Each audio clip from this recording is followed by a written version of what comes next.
Keep watching The Politics every Friday, 12 p.m. Eastern Time on New York Parrot TV, the voice for humanity. Welcome to Talking Politics. I am your host, Robert Press. As you can see by my official New York City press card, I write for the Bronx Chronicle. I also contribute to the Co-op City News and Park Justice Times. The latter, the Park Justice Times, like this show, is part of Muslim Media Corporation.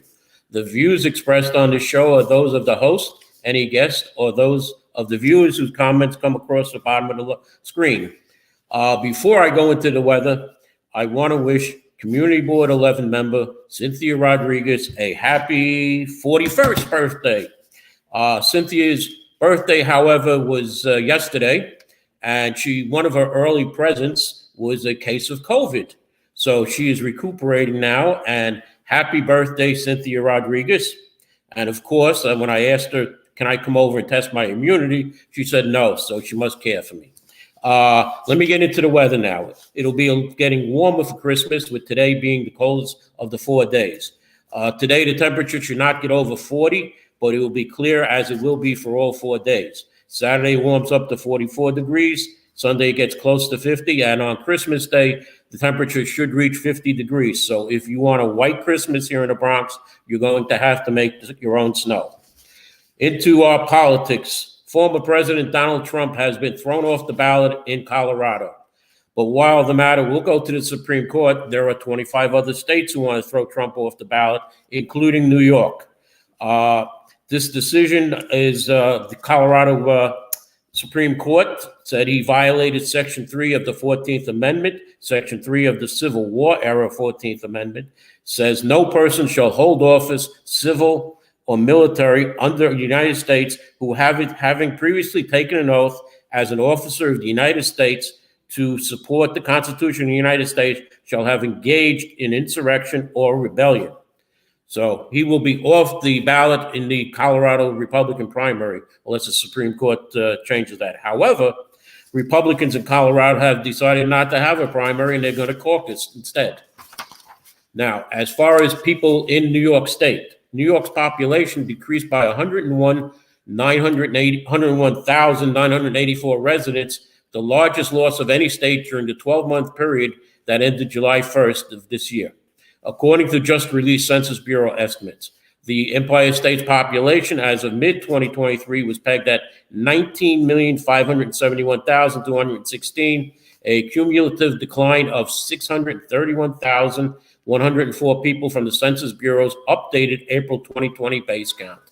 The 12-month trend for the period ending July 1st was driven by a net outflow of 216,788 New Yorkers to the rest of the country, meaning that number of people moved out of the Empire State and moved to other states during the previous 12 months. It was exceeded only by California's net outflow of 338,371 people. The total U.S. population as of July 1st, 2023, was estimated at 334,914,315 people, up about 1.6 million people, or 0.5% from 1 year earlier.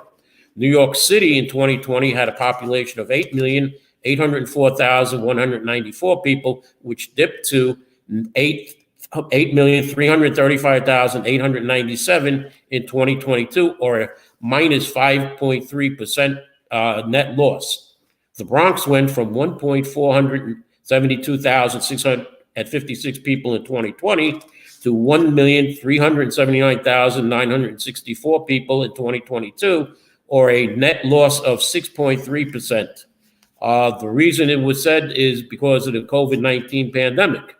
However, Mayor Adams is blaming rats on the problem, along with the cost of living and COVID-19 as big reasons why New Yorkers are fleeing to other states. With the redistricting going on of the congressional lines, Governor Kathy Hochul said at a press conference Wednesday she will not get involved in the next round of redistricting to tip the scales in favor of the Democrats. And she plans to okay whatever maps the redistricting committee or legislature puts on her desk. Now, a Rikers Island update from Controller Brad Lander, his dashboard shows as of December 1st, Department of Correction jails detained 6,148 people, 14 fewer than the previous month.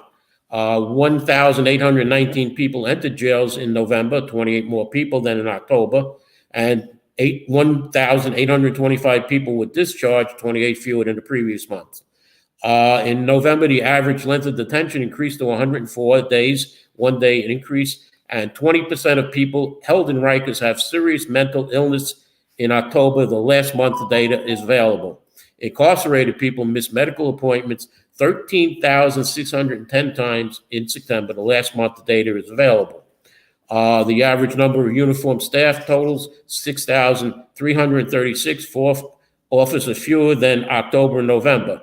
Violence indicators mostly decreased in November. However, there were 6 fewer assaults on staff from in October, with 50 total assaults on staff in November. Jails had 61 more fights, which increased the number to 508 fights in November, and there were 15 fewer slashings and stabbings, a decrease of 23 since October, representing a substantial decrease from the prior months.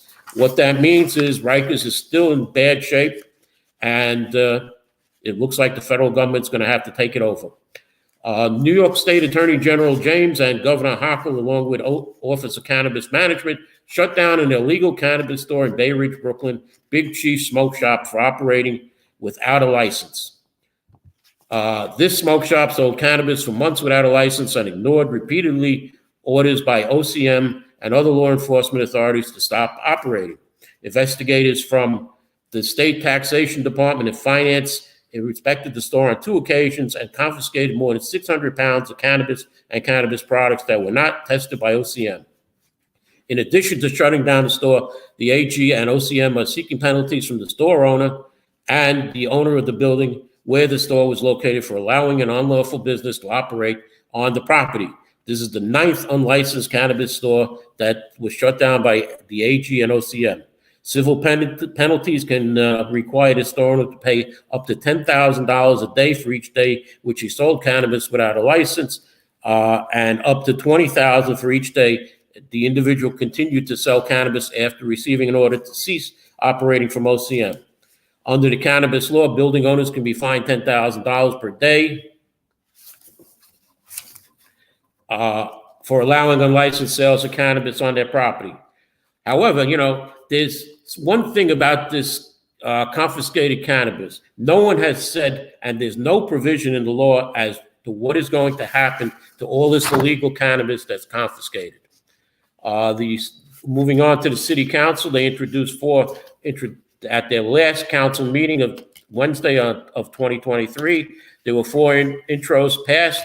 Intro 549 would ban solitary confinement in city jails.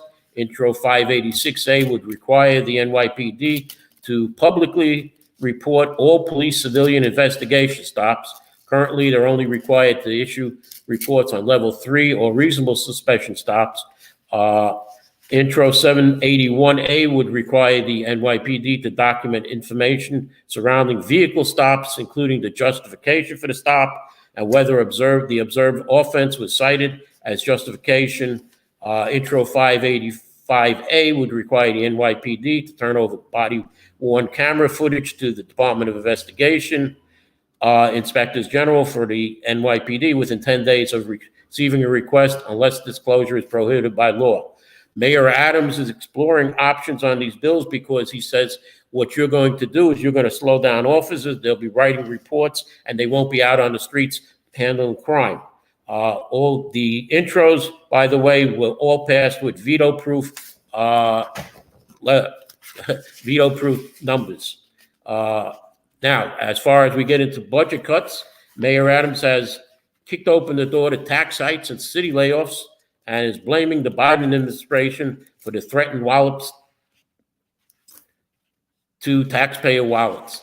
Adams said his administration is struggling to close the city's expected $7 billion budget gap next year, giving increasing migrant costs as the reason. He added the federal government has been AWOL in terms of financially helping with what is a nationally created problem. When asked about property tax hikes and layoffs of city workers to help balance the city's budget, Adams gave his normal answer. Everything is on the table.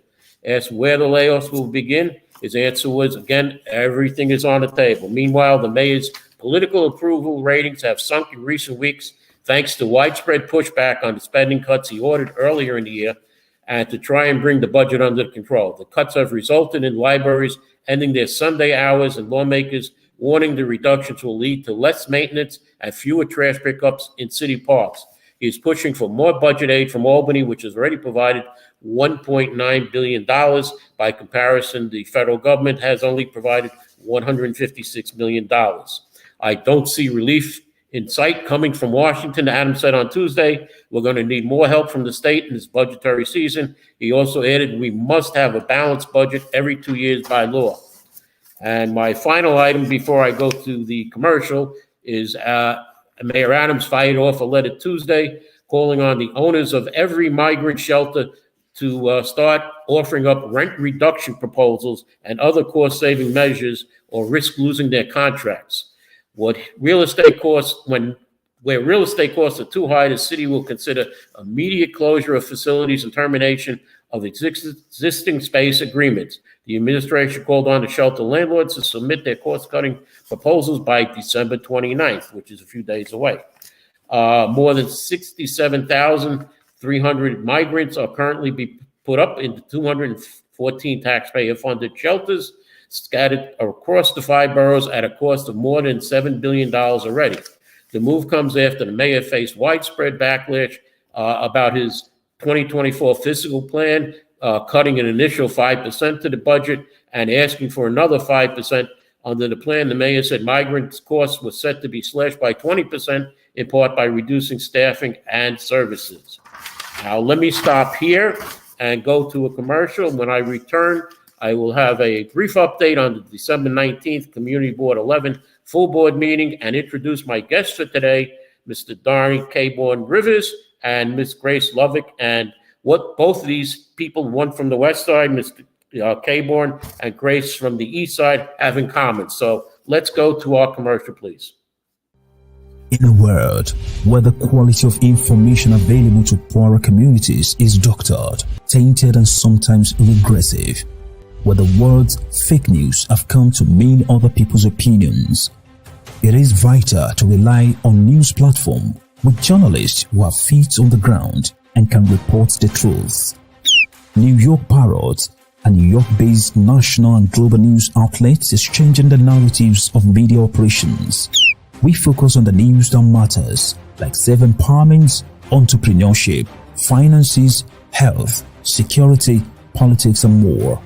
We strive to curb violence, racial and economic discrimination, and to promote peace and socio-economic development of multiculturally diverse world. As we give voice to the people, we also give your business a voice and make it heard. Get your products and services off the ground by advertising on our fast-growing platform. With so much of daily visits to New York Parrot, you can't afford to be invisible to prospective clients on the websites they trust the most. Our posts reach millions of people across the New York State and around the world. Advertising on our new site will unlock an audience of thousands of potential customers on your doorstep. New York Parrot is born to prosperously speak tomorrow for the voiceless.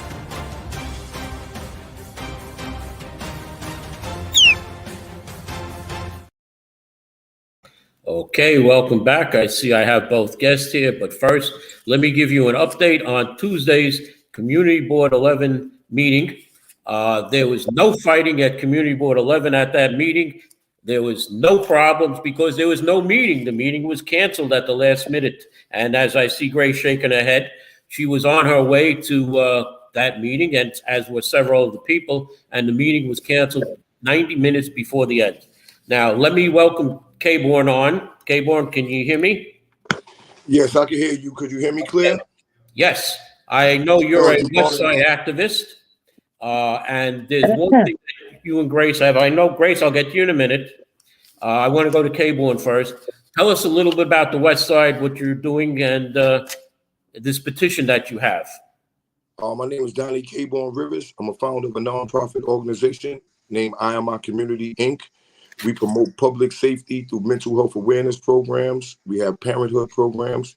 And we also have an anti-violence unit, which means when somebody gets shot, harmed, or assaulted, robbed in our community, we take it upon ourselves to find out what happened to who and why. And we try to get both sides together so it don't be no type of retaliation. And I'm on the west side. I'm on like the Fordham Road area, the 183rd, between like Fordham Road to, I give it from like Kingbridge to Tremont. Now, what's happening with the Kingsbridge Armory right now? Anything? It's been vacant for a long time. Well, I'm 55 years old. I used to go to the Boys Club, the Boy Scouts, inside the Armory. The Armory is not a place. They keep on every few decades. They bring it up just for, so propaganda. So they could just bring it up, and they start talking about all these hundreds of millions of dollars and billions of dollars that they're gonna put into the Armory. That's all a bunch of crap, bunch of cheap talk, and ain't nothing happening to that Armory. They keep saying that they're gonna make a mall and a ice skating ring. You cannot live in that Armory because first of all, that is a that they made that for and with nuclear, when back in the days when they used to talk about all the nuclear stuff and you're supposed to go there for safety. So that place is like 7-8 stories underground. Mm-hmm. We used to go down there. It's army tanks down there. It's all type of, like this much dust down there from this. I'm talking about in the 70s, this much dust. So imagine how much dust is down there. That's not a livable condition. You can't live there. And I can't see them tearing it down because, in case we have it's a national landmark. You can't. It's a bomb shelter. Mm-hmm. Now, let's get to this petition you have. Now, I understand you're angry at certain persons, so let's describe your petition. Well, it's basically saying that, they're not competent. She's here and she's not really doing nothing. She's not doing, like I said, I have a organization that's saving lives, and we have the whole community. Every Wednesday we give out the food pantry. We have over 100 families over there. That lady have not stepped through that community not one time. We've sent her invites. So how much crime could you be trying to stop if this is a high-risk area where you look at it on the map, there's nothing but red dots all over it. People was getting killed and shot and robbed. And we had a whole 6-7 months peace, not even a fight or argument. These are the type of things that people should be awarded for. These are the type of things that they should come around and recognize so that other people could catch on and go on. We even had the Eyewitness News named our block as a safe place to go for Halloween. So we had, they had all on the news we didn't even know. The whole neighborhood coming like, yo, man, y'all on the news, y'all on the news. So we already got all the way to Eyewitness News. I know it got down to the borough president office. Then we got the assemblywoman, Udelka Tapia. Her office is 2 blocks from there. We got the councilwoman, Parina Sanchez. Her office like 5 blocks around there. These people play no part in the community, no type of interaction at all. So the petition is against, is for what? For what is the petition about? Basically for her to get out the seat because that's her being the borough president. Yes, basically for her to be, just to get out the seat, just her there, right there. You can see how the Bronx is falling apart. It's falling apart. It's like we already was in a downward pattern from the 70s. In the 80s, then we started going up. Things started changing, and then it really started changing after like the last 4 or 5 years. People was probably, a lot of people saying, "Yo, the Bronx looking good, man. The Bronx is quiet." And then she came and took the position, and the Bronx just went all the way down again, man. We got kids dying and fentanyl inside these daycare centers. Repeatedly. We got buildings falling apart. If you go by the average building in the Bronx and you look at it, if it's not a new building and it's been there for years, it's grade D. Mm-hmm. It's grade D, and it's everywhere, So you're mad at basically the borough president? Yes, the borough president. The borough president. Grace on, if I can, and hear her side. Grace, are you there? I'm here. Can you hear me? Good morning, Grace. Good morning. Hey. Okay, move a little into the. Okay, there you go, Grace. Okay. Well, now, let's see your side of the story where you're mad, and it's the same petition, I understand, to oust the borough president. Am I right? Right. And it's not a question about being angry. I'm just tired. Everybody's tired of the nonsense. It's not just me. Everybody complains and about this not getting done, and Vanessa's not doing this, and this one's not.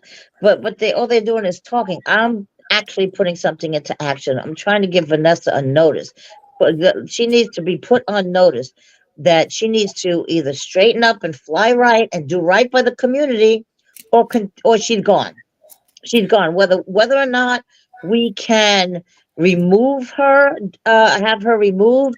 From what I understand, our illustrious, wonderful former governor Cuomo, Andrew, took away the people's right to recall elected officials and gave that right only to the state, Right. which is a bunch of bullshit crap. Right. The governor is the only one who can remove the mayor or anybody else. Right. You have a- That needs to be put on that needs to be put on a ballot at some point. Okay. That needs to We'll get be back to you in a changed. second. Okay. So Grace. Okay, okay. Danny wanted to say something. Darnie, you wanted to say something? No, I agree with her 100%. Okay. Grace, you live in Community Board 11. I know you. Right. I've And been you going videotape the meetings. right. I live stream at pretty much everything. Okay. There seemed to be a problem at the November meeting. Yes. And You- that's basically when the shit hit the fan. That's when I think, excuse my French, parlez-vous français? So at that meeting, we knew, because I've been involved in the community for, like 20 This is what's going on the east side. What's going on over here is that Vanessa appointed certain individuals to disrupt the community board. I'm not saying CB11 was perfect by any means. However, it was a functional community board. Now it is so dysfunctional. These people that are on there, they're progressive socialists, is what they are. So if she's putting on some socialists, that tells me she's a socialist. She's in the pocket. She's in the pocket, as far as I'm concerned. My opinion, what I've seen, she's in the pocket of the developers, and all these buildings are going up.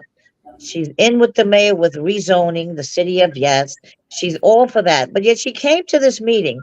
We knew ahead of time that they were attempting a coup, these certain individuals. And so we went to see I wanted to see what was going on. I definitely wanted to record it.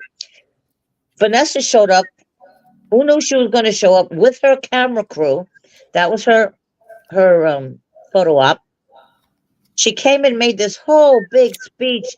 And at first, and I thought that it was directed to the squad. I call them the squad, to basically stop, calm down, and don't do what they were going to do. However, after thinking, I'm listening to her speaking, then I started thinking, well, she's basically talking to them in code to go ahead, and she's got their back.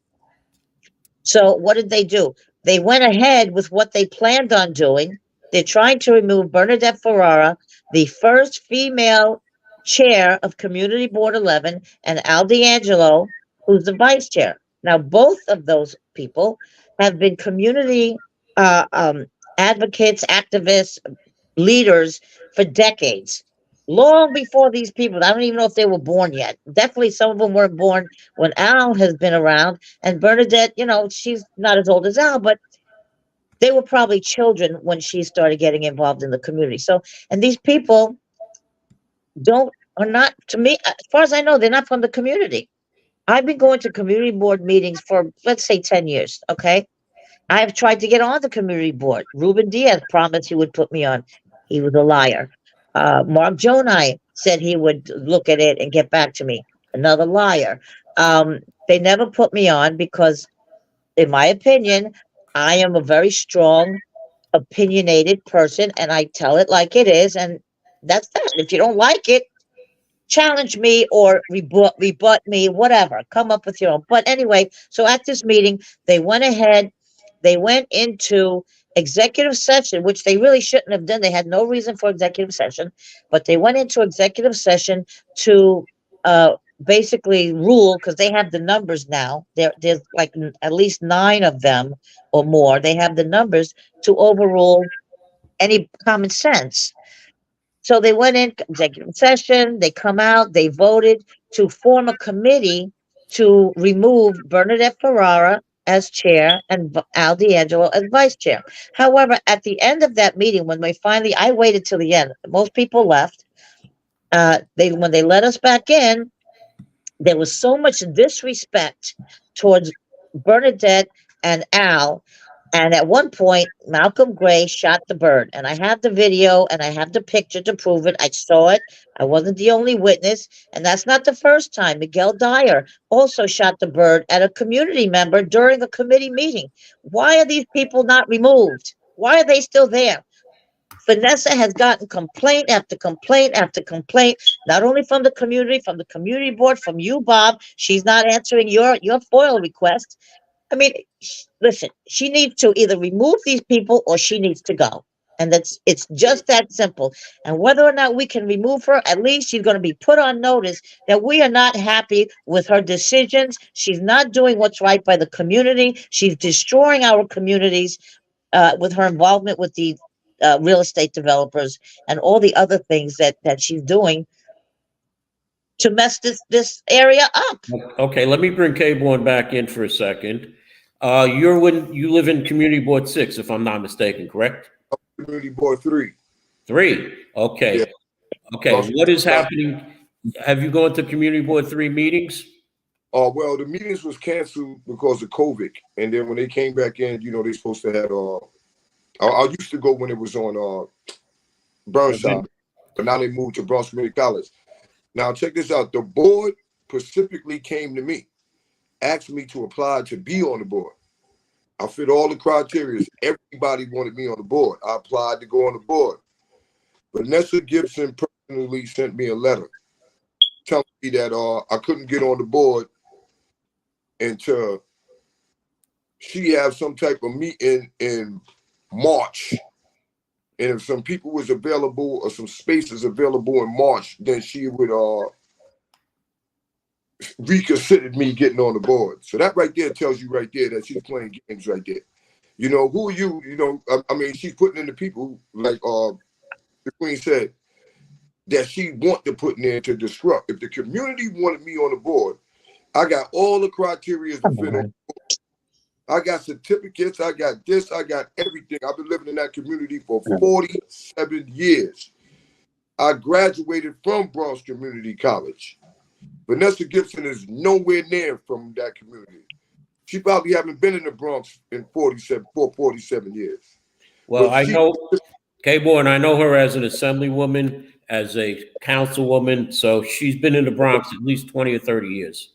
Yeah, I think I've been in the Bronx. I've been in the Bronx for 5 years. I've been on my Pacific community for 47 years. And I remember when she was the assemblywoman and all that on in 170th Jerome Avenue. I was born and raised on 170th and Morris Avenue. On 170th and College Avenue, kids has been getting killed all the way to this summer when AJ got killed over there. So even when Vanessa was there, it was people getting shot in the train station. It was getting people shot right in front of her office. It was the liquor store right across the street with 100 people. So what I'm going to say to both of you, okay, the first 2 years of the administration of a borough president, they have control of the community boards, and they will put people who they feel will support them on the community boards and try and take off of community boards people that don't support them. It's been done. You can look at Freddie Ferrer. He did it. Adolfo Carrion did it. Ruben Diaz did it. As a matter of fact, I was one of the people Ruben Diaz put on in his second year as borough president on Community Board 8. I was not there to disrupt anything. I became a valued member of Community Board 8, and I was not reappointed because I was not supporting Rafael Salamanca at the time in the special election. You may remember, KBorn. I supported John Perez. Okay, so I was warned by 2 operatives of the Bronx County organization at a forum, Mr. Press, you better watch out. You're up for reappointment this year. And 10 p.m. the day before I would be on again, I received a call from my chair of my board. I'm sorry, the borough president didn't reappoint you. And when I saw him the next night, since I'm a reporter, I was at an event with him. When I said, hello, Ruben, he was at a loss for words. And I said, don't worry, Ruben, I know why you did it. Okay? So it's politics. A lot of this is politics. Yes. Yeah, Yes, it is politics, Bob. However, this is not the place for politics on community boards. There needs to be an overhaul. That's called corruption. That's called a swamp.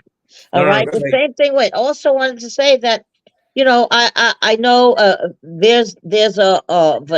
I know they want to fundamentally change the Bronx up here, especially the Northeast Bronx. There's a war on white people, and I'm just saying it like it is. We all know it, okay? So don't say no, there isn't. We know that's a fact. And she is proving to be racist. I mean, I know of an office of a job that is available in her office, where the requirements are to be you're either Spanish or African American. So if you're white or Asian, you can't apply. That's racism. That's discrimination, and that needs to be addressed. And there's got to be somebody higher than her and higher than the governor, because we know they're all in cahoots together to fix this. Yes. What we did on the east side of the Bronx, we had a councilwoman who was supported by the borough president, and the borough president had given her two large donations. There was a Republican candidate running against the incumbent Democrat, and the community elected the Republican. It's the first Republican in the city council in 40 years, Christy Marmorato. And she'll thank me because I got that right. I've always so, Christy will be taking over January 1st, which is about a week from now, or a little bit more, about 8 or 9 days. Right. And, she will be working with the community and not against the community. Right. So I want to thank both of you for coming. And that's the result of people being fed up. And this is just the beginning. Darnie, you need to get people that are going to run against in primary the incumbents that are there now, because in my opinion, they are all corrupt, and they don't care about the community. They care about power and money, and that's it. So you're on the west side. We need to talk and work together to get stuff done. And KBorn, you have Anthony Rivecchio to call because he said he went into retirement. 2024 is the year he's going to come out of retirement to help candidates. So if you have a candidate, Anthony, right? Yeah. My former co-host. Yeah, but how much can he help? No, really. I mean, for real. What could he? Right. So give Anthony a call if you have a candidate. Okay. And I'm going to thank you two for coming on. As I said at the beginning. Real quick. What? Let me add on to something real quick. Okay. Now, me personally being around them and when I started out of my community, I 100% agree that everything that Vanessa got, she learned from Ruben Diaz Jr. Because she followed him around. So all the development deals that he was doing, he split it down to her. Now she doing the same thing that he was doing. She's selling the Bronx. Right. Exactly. Got a whole clan underneath her. Just like you said, it's a whole clan of them. You got the Parrot Sanchez. Parrot Sanchez is so bad. You got Udelka. You got Jamal Billy. You got the Rafael Staladelka dude. You got him. You got all of them inside the clan. So when which is called corruption. So when one of them go against you, all of them go against you. Yes. When one of them funds you, your non-effective program, they all fund you. Okay, I have to close the show now, guys. All right, Darnie, message me. I'll give you my number. Okay, yeah. Robert, take care of that, and I'll transfer our numbers so that we can get in contact. Okay, no problem. Let me thank my guests for coming on. And as I said before, any opinions that was said here are those of my guests or That's right. Who scrolled comments across the bottom of the screen, and not necessarily that of Muslim media. And let me close with a wish that my viewers have a Merry Christmas, Happy Kwanzaa, or if you are watching this after Christmas, that you had a Happy Hanukkah, Merry Christmas, or Happy Kwanzaa. In the event that, like I said, you're watching this after, in the future.